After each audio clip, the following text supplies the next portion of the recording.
making headlines. The Vice President assures that the administration will not suspend developmental projects initiated by the previous administration. The Maldives invites foreign investors to apply for investment licenses mandated by the recently ratified new foreign investment law. And the Maldives and Japan sign an agreement for the design of the seawall renovation project in Male City.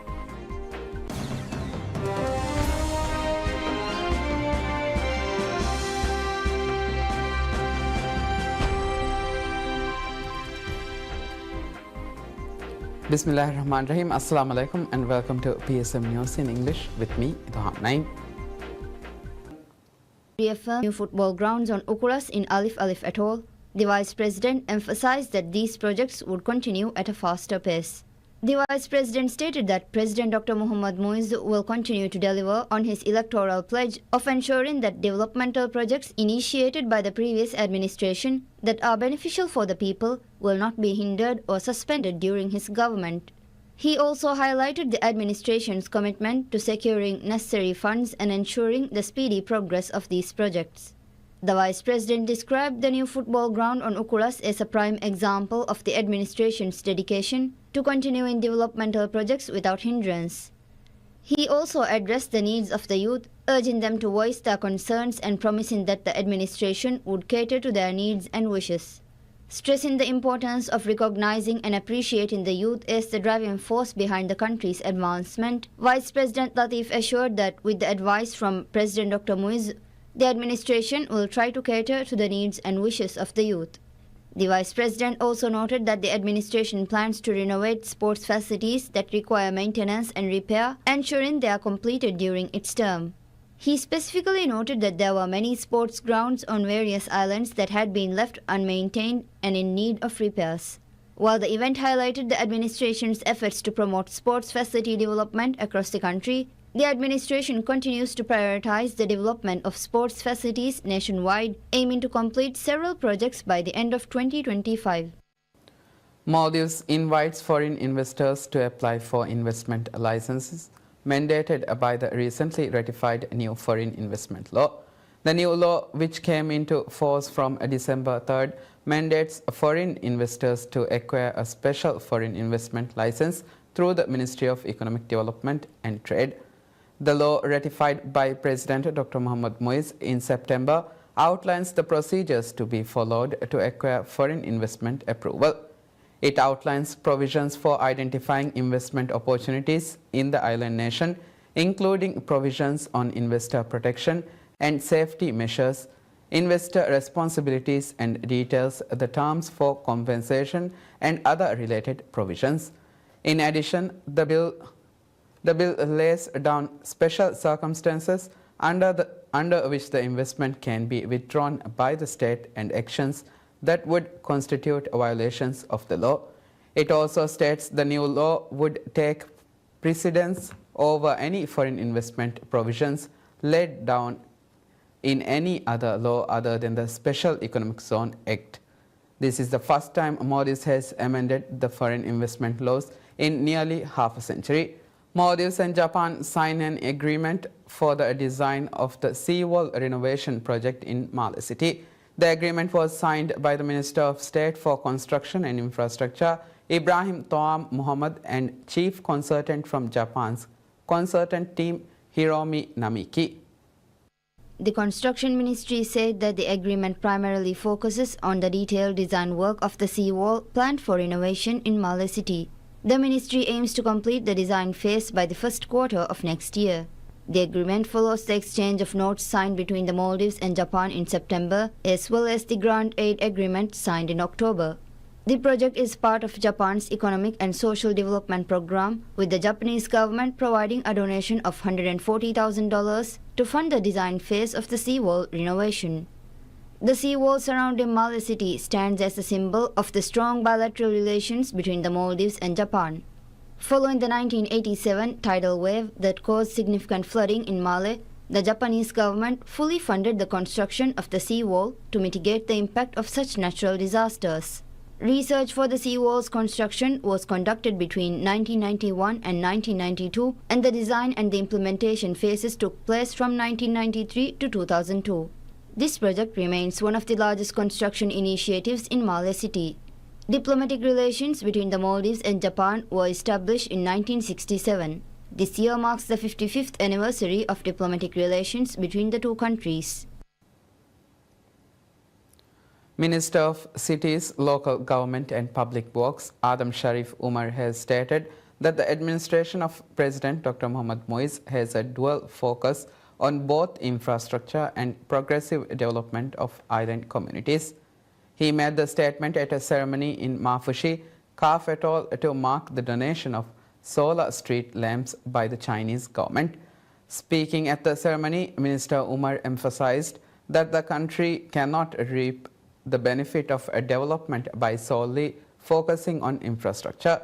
The administration aims to modernize the population through its decentralized development policy, he added. According to the minister, the administration is working towards empowering local councils by granting them more financial authority and autonomy. One of the key projects under the administration is the promotion and increased production of renewable energy across the country. The installation of solar-powered street lamps in Mafushi is part of these efforts aiming to promote a low-cost energy production mechanism. Minister Umar concluded by reiterating the administration's commitment to both infrastructural and human development, ensuring that the benefits of progress are felt by all citizens. Managing Director of Fenaka Corporation Limited, Muaz Muhammad Rashid, expresses confidence in the repayments of all debts of the corporation by the year 2027, provided the necessary concessions are granted. Fenaka revealed that when the new management took over, the corporation's debt stood at $279 million. As a result, Fenaka has faced substantial debt repayment costs, contributing to its deteriorating financial situation. The current administration is actively working to resolve these financial challenges. Speaking to PSM News, Managing Director Muaz criticized the previous management for hiring more staff than necessary, taking out high-interest loans and accumulating outstanding bills related to fuel. He emphasized that such poor decisions have led to the corporation's excessive expenditure. While Fenaka generates approximately $13.8 million in revenue each month, it also faces additional monthly costs of about $5.51 million. Muaz also pointed out that Fenaka's financial difficulties cannot be overcome solely through its existing revenue. Highlighting that although sewerage services are provided free of charge to residents, the operational costs for these services are high. Muaz stressed the need for government subsidies to address this issue. Additionally, Muaz revealed that support from the Ministry of Finance is necessary to restructure two loans totaling $25.9 million, which were taken by the previous management from the Maldives Islamic Bank (MIB). He also highlighted the critical need for regular payment from government agencies and various state-owned enterprises for services provided by Fenaka. Muaz expressed optimism that with the implementation of these concessions, Fenaka would be able to clear all outstanding debts by 2027. Asanda Company Limited, the national health insurance provider, assures that it will continue to cover medications previously included in the health insurance scheme. The assurance follows public concerns over the lack of coverage for certain medicines that were previously insured. Asanda, in a statement, reassured the public that all medicines previously covered will remain insured. The company also stated that a list of covered medications can be accessed on its website. The company also insisted that there will be no extra charges for medicines imported to the Maldives through bulk procurement this year. Asanda further clarified that any medicines not covered by the insurance scheme will be clearly marked as not covered on the medical prescription. It urged the public to report pharmacies charging for prescription medicine that is covered under the insurance scheme. Significant reforms are being introduced to the National Health Insurance Scheme to improve services and ensure sustainability. As part of these reform efforts, price adjustments have been made for 250 high-cost medicines. The government is also taking measures to reduce wastage within the system. Asanda's annual expenditure amounts to approximately $194.6 million, with the majority of costs associated with purchasing medications. To address this, efforts are underway to import high-quality medicine through bulk procurement.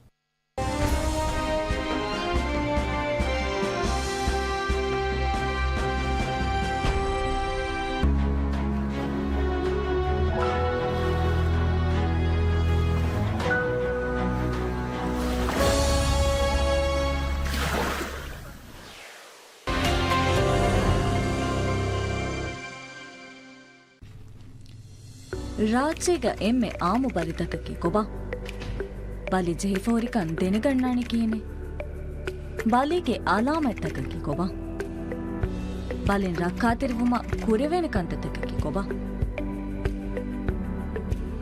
Me ಹುರಿಯಾ ಸುವಾಲಿಗೆ Jawab ಹೋದುಮ ಹಾಸ doctor ಕಾಯ್ಕೋ on call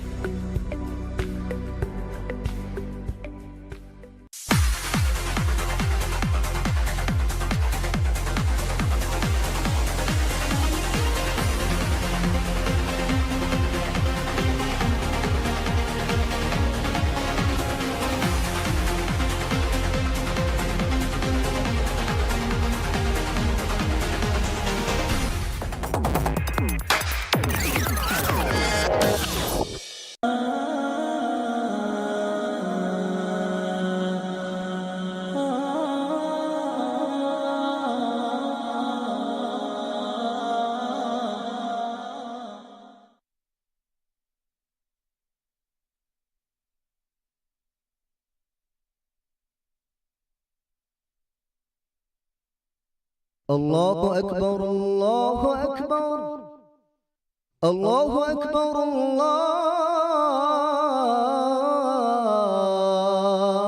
الله أكبر أشهد أن لا إله إلا الله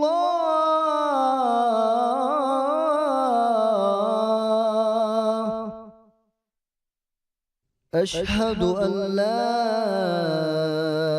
إله إلا الله أشهد أن محمدًا رسول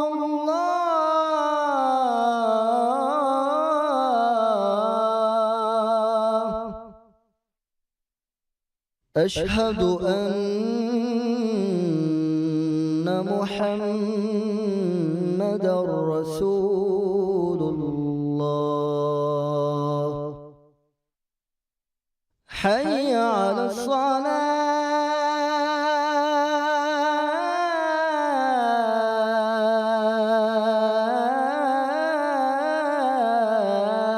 الصلاة حي على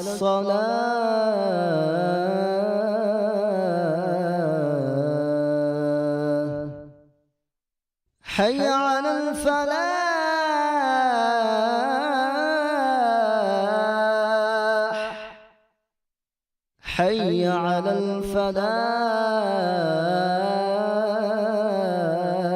الفلاح الله أكبر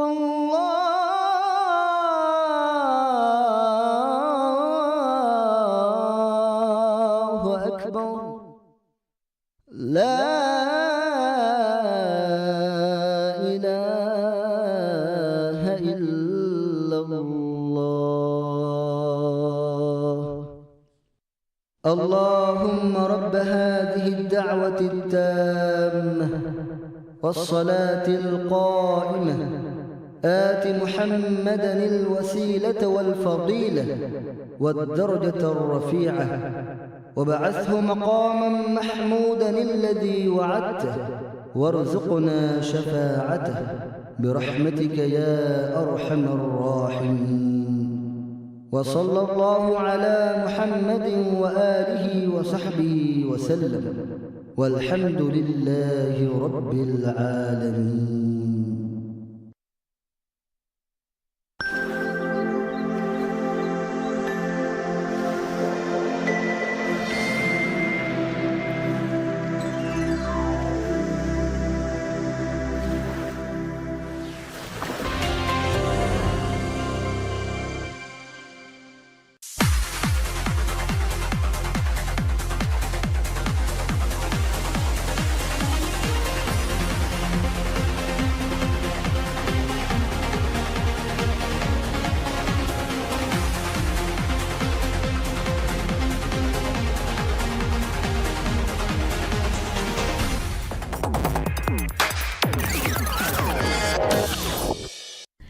PSM ಗೆ TV channel ತಕ radio channel ತ ಮಿಹಾರು PSM Air application nu tiya befulunna hile balalevene adi aduwa halevene duniyage komme taaguhuregen komme gadiyaku PSM ge channel ta balaluma avaha PSM Air app download kurawwa miharu app store una Google Play Store invest mi app download kollevene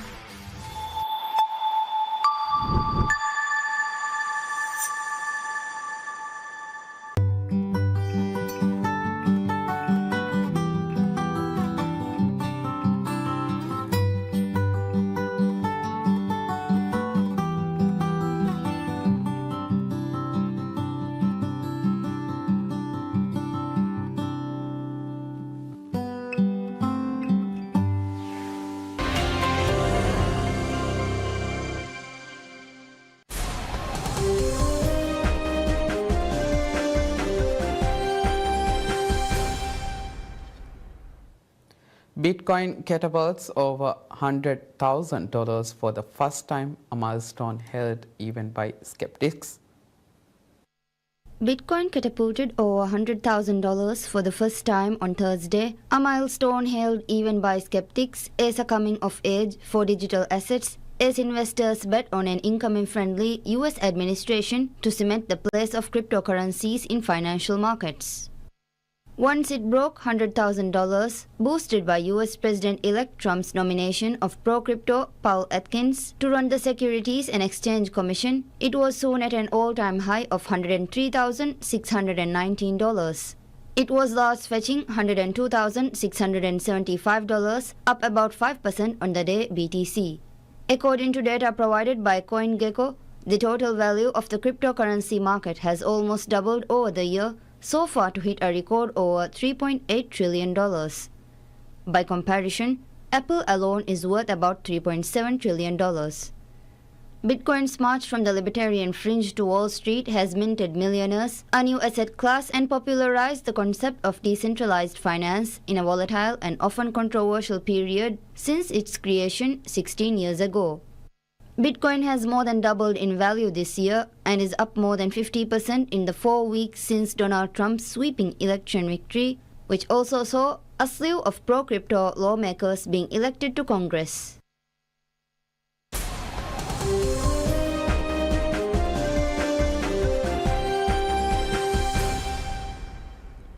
Secretary General Antonio Guterres emphasizes the urgent need for immediate humanitarian access to all civilians in need and a return to the UN-facilitated political process to end the bloodshed in Syria. Guterres spoke to reporters in New York after his call with the Turkish president, with whom he discussed the latest development in Syria. The UN chief reiterated that all parties are obligated under international law to protect civilians. Guterres said that the latest offensive was launched into government-controlled areas by a group sanctioned by the Security Council, along with a broad range of armed opposition groups. This latest offensive was launched into government-controlled areas by Hayat Tahrir al-Sham, a group sanctioned by the Security Council, along with a broad range of other armed opposition groups. It has led to significant shifts in the front lines, and tens of thousands of civilians are at risk in a region already on fire. The Secretary General said that after 14 years of conflict, it is high time for all parties to engage seriously with Geir Pedersen, his special envoy for Syria. After 14 years of conflict, it is high time for all parties to engage seriously with Geir Pedersen, my special envoy for Syria, to finally chart a new, inclusive and comprehensive approach to resolving this crisis in line with Security Council Resolution 2254. It's time for serious dialogue. In other words, to restore Syria's sovereignty, unity, independence and territorial integrity, and meeting the legitimate aspirations of the Syrian people. Guterres concluded by once again urging all those who influence to do their part for the long-suffering people of Syria. Russian Foreign Minister Sergei Lavrov is in an interview said the use of a hypersonic missile in the Ukraine war sought to make the West understand that Moscow was ready to use any means to ensure no strategic defeat would be inflicted on Moscow. Russia deployed the Oreshnik hypersonic missile against the Ukrainian city of Dnipro last month in what Kremlin leader Vladimir Putin described as a test of a missile he said he could not be brought down. He said Russia could bring other such missiles into action in combat conditions if required. Lavrov said the West had refused to discuss upholding security guarantees for Russia in the weeks and months before the February 2022 full-scale invasion of Ukraine, called a special military operation in Moscow. As Russian troops marched on the Ukrainian border in early 2022, Western leaders urged Moscow not to invade its smaller neighborhood. French President Emmanuel Macron met with Putin 3 weeks before the invasion, saying he had received assurances that Russia would take no action to worsen the situation. In his comments, Lavrov said Ukraine had lost the opportunity to maintain its territorial integrity by twice rejecting proposals for a deal, once before the full-scale war began and then talks in April 2022 in Turkey. Putin sent his troops over the border from Russia and its ally Belarus, with Putin saying Moscow was defending Russian speakers in eastern Ukraine and seeking to denazify the Ukrainian leadership in Kyiv. South Korea's ruling party leader said President Yoon Suk-yeol needs to be removed from power for trying to impose martial law, as the government denied reports that it was preparing to issue another martial law declaration. Yoon shocked the nation and his own ruling People Power Party on Tuesday when he gave the military sweeping emergency powers in order to root out what he called anti-state forces and overcome obstructionist political opponents. He rescinded the declaration about 6 hours later after Parliament, including some members of his party, voted to oppose the decree. The main opposition, Democratic Party, held meetings on Friday to discuss impeachment and has scheduled a vote for Saturday evening. Speaking after a People Power Party meeting at the parliament, leader Hang Dong-hoon said Yoon had ordered the arrest of prominent politicians on the grounds they were among those anti-state forces during the martial law. The Yonhap news agency reported that the presidential office later denied any such order had been given. A Democratic Party official said, fearing another attempt to declare martial law, opposition lawmakers rotated through Parliament's plenary session hall to block any such attempts.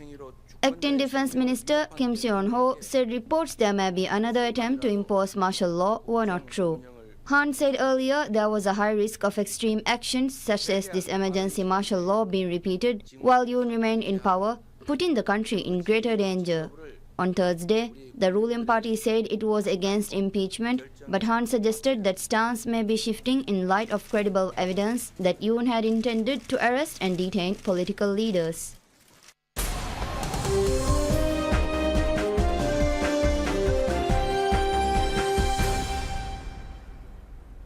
Atletico Madrid and Paris Saint-Germain were drawn together in FIFA Club World Cup group stage. The two teams were drawn together in Group B of the FIFA Club World Cup in one of the highlight fixtures of the opening round. It's a big draw. I mean, obviously, when you draw PSG and Atletico Madrid and Botafogo, it's a little bit daunting. But hey, this is why the game's played. We have just as good a chance today as anyone, and so preparation for it's going to be huge. And you know, the job is to go out and represent ourselves and our fans as best we can at home. The European giants will face off in their first group match in a replay of their Champions League group stage match this season, which Atletico won 2-1 over the three-time reigning French champions. That fixture on November 6th was the first time the two clubs had ever met in their history, but Atletico coach and former player Diego Simón said PSG's Luis Enrique are old foes, having been on opposite sides of the Madrid derby when Enrique played up front for Real. Their rivalry was renewed between 2014 and 2017 when Enrique coached Barcelona to 2 La Liga titles and 3 Copa del Rey crowns, as well as a historic treble-winning season in 2015.